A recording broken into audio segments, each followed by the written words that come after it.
going on, guys? JSGC here, and we are here for another football video. Today we're going to be doing my Premier League predictions for match day number 25. Getting right towards the end of the season now, business end of the season, everything getting very interesting both at the top and the bottom of the Premier League, with another very busy calendar of fixtures that is sure to have detrimental effects on the Premier League table. So before I do crack on with this video, make sure, like always, if you are enjoying the content, then do subscribe to my channel. It is free to subscribe, less than 300 subs now away from my goal of 34,000 subscribers. Also, don't forget social media links, they're in the description if you want to go and follow me on my Twitter, Instagram and TikTok. Email also in the description too if you want to hit me up for any sponsorships for any videos or any general business inquiries. Also, don't forget as well to leave your thoughts in the comments below, including your predictions for Premier League match day number 25 in the comments below. Also, don't forget to leave a thumbs up, that would be much appreciated. Finally, I want to say a big thank you to SofaScore, today's video sponsor.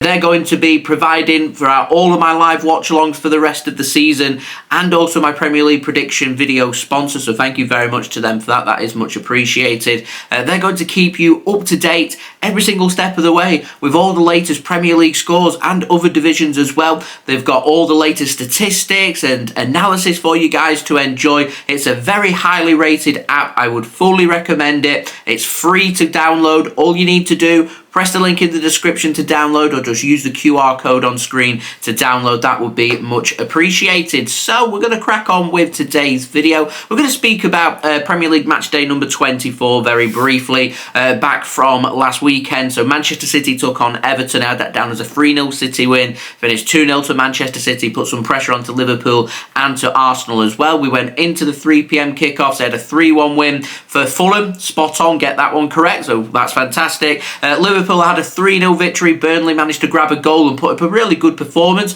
but maybe could have taken a point from Anfield if they were feeling clinical. Didn't put their opportunities away. Liverpool did. 3 points for them and back to the top of the Premier League. So already a good start for me here on my predictions, with 3 matches in, 1 correct score and 2 correct results. Luton Town took on Sheffield United, had it down as a 2-1 Luton win, finished 3-1 to Sheffield United. What a result for Sheffield United, fighting tooth and nail down at the bottom, picking up a huge 3 points there. They needed more performances and more results like that, and it just opens things up now, right at the very bottom, where each team down there got a possibility of staying up, so it starts to drag in 13th, 14th place into the relegation battle. So we'll see what happens. As I said, each Premier League match day, the significance as we go on just goes up and up and up.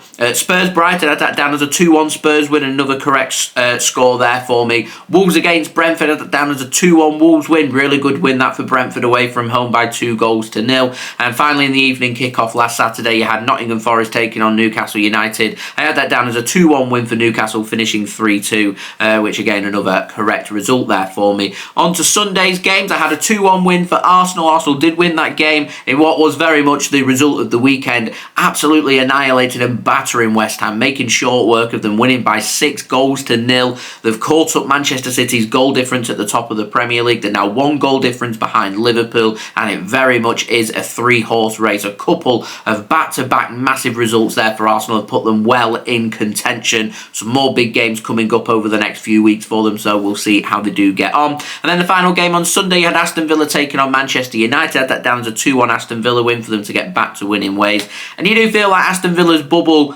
kind of has burst. Manchester United in really good form, a needed win for them to try and get Champions League football. Remember, 5th place could be a Champions League spot next season due to the new format, so Manchester United will be chasing a top 5 finish, because potentially that could be a Champions League spot for next season, and they closed that gap on Aston Villa. It was a huge 6 points. Villa win that game. The gap between United and Villa is at 11 points. United have won that game and now it's at 5 points, so things heating up very nicely there for the the chase for European spots as well. And then the final game on Monday night, Roy Hodgson had all kinds of pressure put onto his job with Chelsea picking up a victory by 3-1. I had that down as a 1-0 win for Chelsea, so another correct result there. And Roy Hodgson could be set to lose his job according to the latest rumours. Apparently not turning to work today. He's been taken ill. There are rumours going around that he's going to be removed from his position and a new manager is going to be hired ahead of Crystal Palace's match on Monday night against Everton. Huge game. So, in terms of my performance, 2 correct scores, 5 correct results, just 3 incorrect.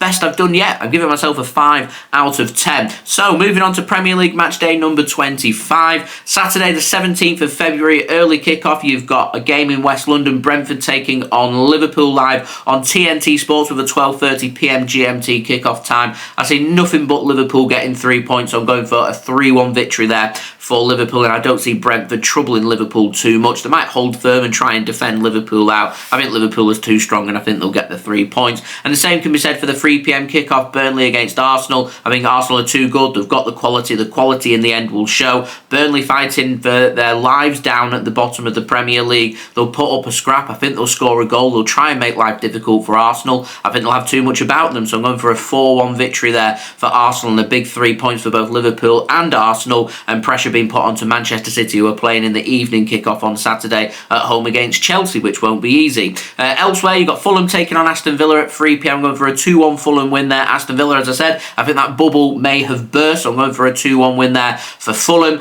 Newcastle taking on AFC Bournemouth. I see this being quite a close game, but I'm going for Newcastle again to pick up another 3 points and going for a 2-1 victory for them. Nottingham Forest taking on West Ham United. I'm going for West Ham to respond and get an away point. I think it will be a 1-1 draw. And you've also got Tottenham Hotspur taking on Wolves. It seems to be a typical Tottenham Hotspur scoreline at home, narrowly winning, going for a 2-1 victory there for Spurs in that final 3pm game. Anyway, moving on to Manchester City taking on Chelsea at 5:30pm GMT live on Sky Sports here in the UK. I think Manchester City, I think it'll be a close game. I think City will get a couple of unanswered goals in the second half. So I'm going for a 2-0 victory for Manchester City, and at the top of the table, very much remaining as you were. So it's getting very tight and very close, and you do feel like March is going to be a very important month because Manchester City, they've got a match against Liverpool at Anfield, and they've got Arsenal at the end of the month at home at the Etihad Stadium. 2 huge Premier League title deciding matches. Now moving on to Sunday the 18th of February, you've got Sheffield United taking on Brighton and Hove Albion at 2pm live on Sky Sports, and I'm going for a 1-1 draw there, another point for Sheffield United, but they're at a point, I think, where they're needing 3 points. So will there be a winner there? I think it'll be 1-1, and I don't think it'll be easy for Brighton. Moving on to the final game on the Sunday, you've got Luton Town taking on Manchester United at 4:30pm GMT live on Sky Sports, and I see Manchester United's good form continuing. I'm going for a 2-1 victory for Man United. As any big team goes down to Kenilworth Road, Luton will make life difficult. They'll be well up for the game. I just think, again, they've got too much quality, and I think it'll tell in the end, and I think United will win that game by 2-1. Now, moving on to Monday, the 19th of February, you've got a game at 8pm live on Sky Sports at Goodison Park. We've already spoke a little bit about it. Everton taking on Crystal Palace. It's a huge game. Everton win that game. It drags Crystal Palace into it. Crystal Palace are fully aware of their position and their situation. They recognise that big relegation 6-pointer. Crystal Palace don't win that game. I don't think that's a disaster if it's a draw, but if they lose, that is a disaster. Everton will drag everybody else into that relegation scrap, and it will make life so complicated for so many teams because, as I said, it drags in teams sitting in 13th, sitting in 14th. It becomes so difficult then for teams because, you're looking at 5 or 6 teams. There's going to be times where teams are playing each other and each game just has a massive significance. So you're talking Everton win that game. They're going to drag in the likes of Luton and Forest, of course, but Palace will be dragged in, who've currently got the comfort of a 3-point gap between them and 16th place. Brentford, if they don't win, get dragged into it. Bournemouth get dragged into it. Fulham, I can see Fulham staying up. I think they've got too much about them. But, they lose 3-4 games in a row, and that happens very soon. All of a sudden, they're also in a relegation scrap. So, big games, really big game for Everton. Everton lose that. potentially I can see them getting relegated. It's a must-win game for Everton. It's a must-not-lose game for Crystal Palace. Permutations and stakes just couldn't be higher there. Massive game on Monday night, and I'm going with Everton to win that game and make things at the bottom of the table very, very interesting. 2-1 Everton, my score prediction. So there we go. That has been today's video. If you did enjoy this video, please do leave a thumbs up. Also, don't forget to get me your thoughts in the comments below for your score predictions for Premier League match day number 25. Also, don't forget to subscribe if you're new around here. Press that red button, press the bell, and put your push notifications on. Social media links, they're in the description if you want to go and follow me on my Twitter, Instagram, and TikTok. Email also in the description too if you want to hit me up for any sponsorships for any videos or any general business inquiries. And do go and check out today's video sponsor, SofaScore. It's a free app to download, highly rated, absolutely fantastic. It's going to be keeping me and you guys up to date with all the latest scores, not just in the Premier League, but from around the grounds everywhere. Go and check it out. It's a fantastic app. It's free to download. Any help towards that would be great. Links in the description. Use the QR code as well if you so wish to download the app. That would be much appreciated. And I'll see you all again real soon. So I've been JSGC. Thank you everyone for watching. Hope everyone is safe and well. Peace. Ciao for now.